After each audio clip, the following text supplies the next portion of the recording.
श्री जटाशंकर महादेव की, श्री जटाशंकर महादेव की। हर हर महादेव।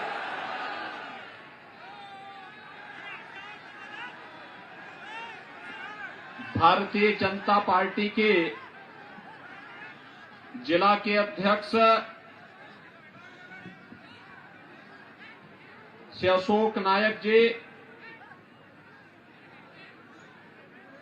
मध्य प्रदेश सरकार में शिक्षा के लिए अभिनव प्रयोग के लिए जाने जाने वाले सुजानपुर विधानसभा क्षेत्र से लोकप्रिय प्रत्याशी सुरेंद्र सिंह परमार जी, माननीय सांसद देवास शाजापुर से महेंद्र सिंह सोलंकी जी, अध्यक्ष जिला पंचायत शाजापुर से हेमराज सिंह सिसोदिया जी, विधानसभा प्रभारी श्री अर्जुन सिंह पाटीदार जी,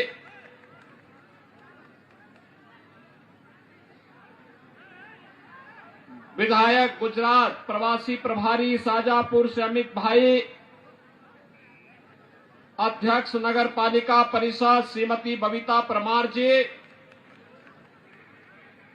भारी संख्या में सुजानपुर विधानसभा क्षेत्र से आज इस चुनावी सभा में उपस्थित सुजानपुर विधानसभा क्षेत्र से जुड़े हुए उपस्थित भाइयों बहनों, बाबा जटाशंकर की इस पावन नगरी और भगवान परशुराम के पिता जमदग्नि ऋषि की तपोभूमि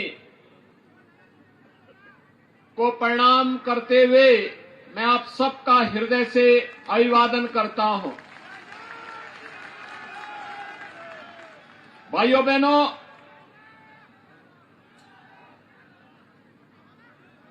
मैं उत्तर प्रदेश की धरती से आया हूं।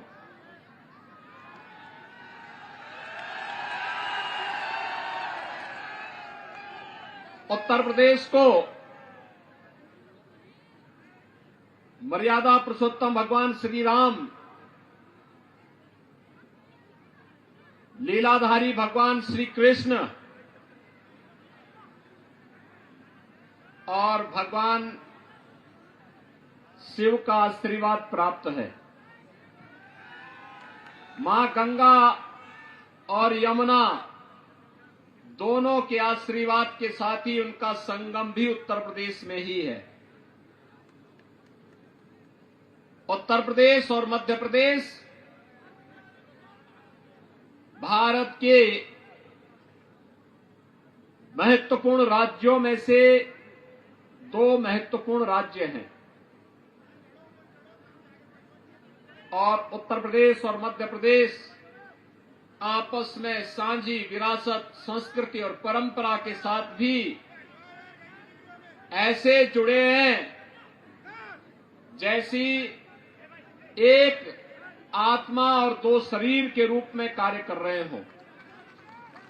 भाइयों बहनों, आज मुझे सुजानपुर में आकर के आप सबसे इस चुनावी सभा के माध्यम से ही सही संवाद का अवसर प्राप्त हुआ। मैं भारतीय जनता पार्टी के पदाधिकारियों का, यहां के लोकप्रिय प्रत्याशी का हृदय से धन्यवाद करता हूं। भाइयों बहनों, हम सबकी पीढ़ी सौभाग्यशाली है। हमारी पीढ़ी सौभाग्यशाली इसलिए है क्योंकि हम बदलते हुए भारत को अपनी आंखों से देख रहे हैं, एक नए भारत का दर्शन कर रहे हैं, जो भारत आत्मनिर्भरता की ओर अग्रसर हो रहा है, जो एक समर्थ भारत है, एक सशक्त भारत है, जो भारत दुनिया के सामने हाथ नहीं फैलाता है बल्कि दुनिया में जहां कहीं अभाव है, अराजकता है, अव्यवस्था है, वहां हाथ पकड़ करके उसे चलना सिखाता है। ऐसा भारत प्रधानमंत्री मोदी जी के नेतृत्व में पिछले 9-9.5 वर्षों के अंदर बना है। एक ऐसा भारत जिसके प्रति दुनिया का विश्वास मजबूत हुआ है। एक ऐसा भारत जो केवल दुनिया का हाथ पकड़ता ही नहीं है, बल्कि अगर कोई दुनिया में भारत को आंखें दिखाता है तो उसकी आंखों को भी दुरुस्त करने का काम करता है। एक ऐसा भारत जो संकट के समय दुनिया के लिए एक आशा है, दुनिया की मानवता की कुछ आकांक्षाओं की पूर्ति का मादा रखता है। और एक ऐसा भारत जिसने उत्तर से दक्षिण तक, पूरब से पश्चिम तक संपूर्ण भारत के 142 करोड़ लोगों को एक परिवार के रूप में मान करके सबका साथ और सबके विकास की भावना के साथ उसको जोड़ने का कार्य किया है। भाइयों बहनों, आज भारत बदल रहा है। ये बदलता हुआ भारत का निशान है। काशी में काशी विश्वनाथ धाम में आप जाइए, एक नई काशी के दर्शन उत्तर प्रदेश में आपको होंगे। उत्तराखंड में केदारनाथ धाम में जाएंगे, बाबा केदारपुरी की नए धाम की नई पुरी की दर्शन आपको वहां पे होंगे। महाकाल के महालोक में आएंगे तो यहां पे महाकाल का ये महालोक हम सबको एक नई अनुभूति कराता है। बाबा सोमनाथ के धाम में आप गुजरात में जाइए, आपको एक नई अनुभूति कराता है। और 500 वर्षों का इंतजार समाप्त करके अयोध्यापुरी भी तो तैयार हो गई है। भाइयों बहनों, मैं आपसे पूछना चाहता हूं,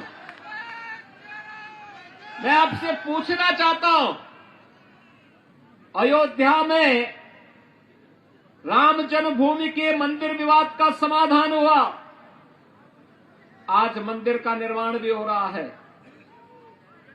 और 22 जनवरी 2024 को प्रधानमंत्री मोदी जी के कर कमलों से रामलला अपने मंदिर में विराजमान भी होंगे। ये जो तीनों प्रकार के कार्यक्रम हैं, आप में से भी और आपके पूर्वजों ने भी अयोध्या के राम मंदिर के लिए संघर्ष किया था। इससे बड़ा सौभाग्य और क्या हो सकता है कि जिसके लिए हमारे पूर्वज बलिदान हुए थे, जिसके लिए उन्होंने संघर्ष किया था, जिसके लिए उन्होंने साधना की थी, जो उनकी मनोकामना थी, हम अपनी आंखों से, भौतिक आंखों से आज उस कार्य को मूर्त रूप होते हुए देख रहे हैं। इसलिए मैंने कहा हम सौभाग्यशाली हैं, हमारी पीढ़ी सौभाग्यशाली है। लेकिन भाइयों बहनों, मैं आपसे पूछना चाहता हूं, अयोध्या में राम मंदिर का काम क्या कांग्रेस कर पाती? कांग्रेस तो चाहती ही नहीं थी, क्योंकि कांग्रेस का नाम ही समस्या है। कांग्रेस चाहती ही नहीं थी समस्या का समाधान हो। कांग्रेस ने तो कह दिया था कि नहीं, कोई परिवर्तन नहीं होना चाहिए। और तो राम भक्तों ने कहा कि गुलामी के ढांचे को हटा देंगे, न रहेगा बांस, न बजेगी बांसुरी। भाइयों बहनों, कांग्रेस ने देश को समस्याएं दी हैं। एक कांग्रेस ने आतंकवाद की समस्या दी, उग्रवाद की समस्या दी, नक्सलवाद की समस्या दी, भ्रष्टाचार के कारण देश की छवि को धूमिल किया।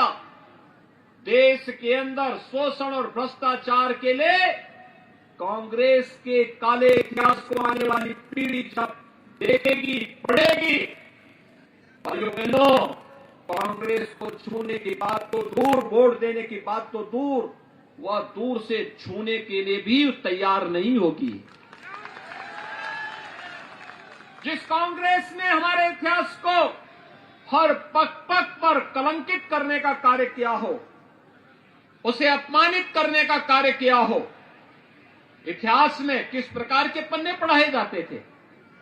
इतिहास में हमें पढ़ाया जाता था कांग्रेस के समय का इतिहास, अकबर महान है, यानी महाराणा प्रताप को ये महान नहीं मानते थे, अकबर को महान मानते थे। एक कांग्रेसियों का इतिहास है। और भाजपा कहती है कि महाराणा प्रताप और छत्रपति शिवाजी महाराज महान है। अंतर स्पष्ट है। एक और गुलामी की निगाहों से पूरे देश को देखने वाली कांग्रेस देश को पुनः गुलामी की ओर धकेलने का कुत्सित प्रयास कर रही थी। दूसरी तरफ अपने राष्ट्रीय स्वाभिमान और सम्मान के लिए जानी जाने वाली भारतीय जनता पार्टी, जो राम और कृष्ण की परंपरा पर भी श्रद्धा रखती है, महाराणा प्रताप और छत्रपति शिवाजी महाराज की परंपरा पर भी गौरव की अनुभूति करती है, राजा भोज की परंपरा पर भी गौरव की अनुभूति करके आगे बढ़ने का कार्य करती है। ये है भारतीय जनता पार्टी। भाइयों बहनों, कांग्रेस ने तो राम और कृष्ण के अस्तित्व को भी नकार दिया था। उन्होंने राम और कृष्ण के अस्तित्व को कहा ये सब तो मिथक है, ये हुए ही नहीं। यानी उनके लिए भारत का इतिहास केवल पंडित जवाहरलाल नेहरू से प्रारंभ होता है और उनके लिए सबसे पवित्र ग्रंथ वही माना जाता है।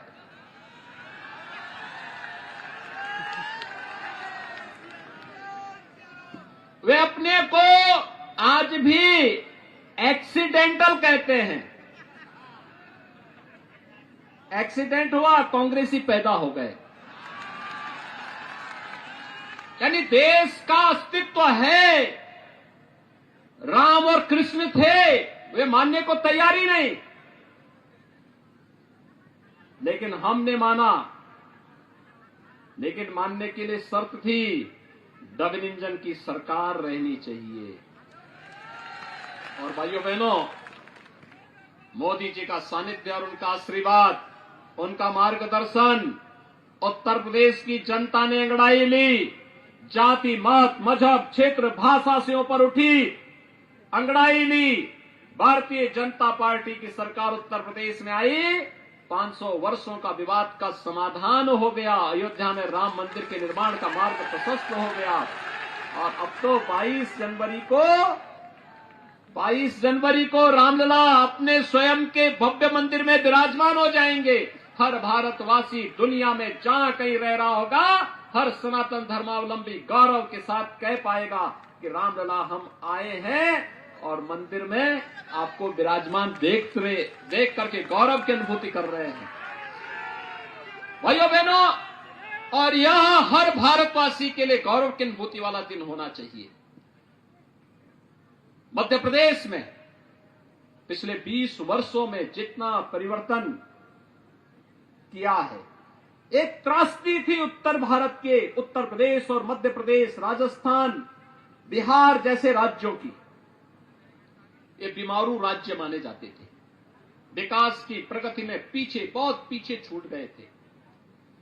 मैं धन्यवाद दूंगा यहां के लोकप्रिय मुख्यमंत्री श्री शिवराज सिंह चौहान जी को, जिनके नेतृत्व में मध्य प्रदेश बीमारू प्रदेश से उभरा है। ये बीमारूपन के कलंक से मध्य प्रदेश उभरा है। उत्तर प्रदेश भी आज बीमारू राज्य से उभर चुका है। बिहार अभी उसी बीमारी की चपेट में है और राजस्थान भी उसी बीमारी की चपेट में है। भाइयों बहनों, उत्तर प्रदेश और मध्य प्रदेश में भाजपा की सरकार है और मोदी जी का मार्गदर्शन है। बीमारूपन का ठप्पा दूर हटा, अब विकसित और अग्रणी राज्यों में उत्तर प्रदेश और मध्य प्रदेश आ चुके हैं। और इसीलिए हम कहने के लिए आए हैं, इसके लिए प्रयास करना पड़ा, मेहनत होनी पड़ी। मध्य प्रदेश में शासन की योजना को हर व्यक्ति तक पहुंचाने के लिए जिस ईमानदारी के साथ कार्य हुआ, विरासत को सम्मानित करने और गौरव की अनुभूति कराने के लिए कार्य जिस तत्परता के साथ हुआ, मध्य प्रदेश में कृषि के जिस प्रकार के कार्य योजनाएं देश के अंदर सबसे अधिक विकास की दर वाली कृषि के लिए मध्य प्रदेश को स्थापित करने के लिए शिवराज सिंह चौहान ने जो कार्य किया, भाइयों बहनों, वह अभिनंदनीय है। और उसके कारण विकास की दर में मध्य प्रदेश भी तेजी के साथ आगे बढ़ा। नए नए प्रयोग, नए नए कार्यक्रम, नए तरीके से आगे बढ़ाने का प्रयास, और उस नए तरीके से आगे बढ़ाने के इस प्रयास की ही श्रृंखला है कि आज मध्य प्रदेश भी अपने को कह सकता है कि हां, हम भी भारत के विकास में अपना योगदान दे रहे हैं। एक भारत श्रेष्ठ भारत के भी हम भी पार्ट हैं। आज मध्य प्रदेश भी इस बात को कह सकता है। और इसलिए भाइयों बहनों, आज मैं आप सबसे अपील करने के लिए आया हूं, विकास के लिए सरकार में स्थिरता, राज्य में और केंद्र में एक समान विचारधारा की एक पार्टी की सरकार होगी तो विकास कई गुना बढ़ेगी। याद रखना, कांग्रेस का विकास का अपना कोई एजेंडा नहीं है, कोई एजेंडा नहीं है। एजेंडा होता तो 55 वर्षों तक देश में शासन किए थे। एजेंडा होता तो 55 वर्षों तक शासन किए थे। गरीब को मकान मिल गए होते, गरीब को शौचालय मिल गए होते, गरीब के घर में भी बिजली चल रही होती, गरीब को भी आंसू पोंछने के लिए उज्ज्वला योजना के कनेक्शन मिल गए होते, गरीब को भी 5 लाख रुपए की आयुष्मान भारत की स्वास्थ्य बीमा का कवर मिल गया होता। गरीब कांग्रेस के समय में भूखों नहीं मरता। भाइयों बहनों, मोदी जी के प्रति हम आभारी है। कोरोना कालखंड में जब अपनों ने भी साथ छोड़ दिया, तब 80 करोड़ लोगों को उन्होंने फ्री में राशन देने का काम किया। जब दुनिया असमंजस में थी, तब मोदी जी वैक्सीन बनाने के लिए कार्य कर रहे थे और दुनिया की सबसे 2 अच्छी वैक्सीन भारत ने बनाई, पहली बार भारत में बनी। फ्री में वैक्सीन, फ्री में उपचार, फ्री में राशन, फ्री में भरण पोषण भत्ता, ये भी मोदी जी ने दिया, भाजपा ने दिया। शिवराज जी ने जमीनी धरातल पर उसको मध्य प्रदेश में उतारा। अन्यथा भाइयों बहनों, जहां कांग्रेस नेतृत्व की सरकारें थी, वहां तो अराजकता की सी स्थिति थी, अव्यवस्था की सी स्थिति थी, असमंजस की स्थिति थी। और इसीलिए जो संकट में आपका साथी वही आपका साथी है। नए प्रयोग हो रहे हैं। आपने पिछली बार यहां पर इंदर सिंह परमार जी को अपना विधायक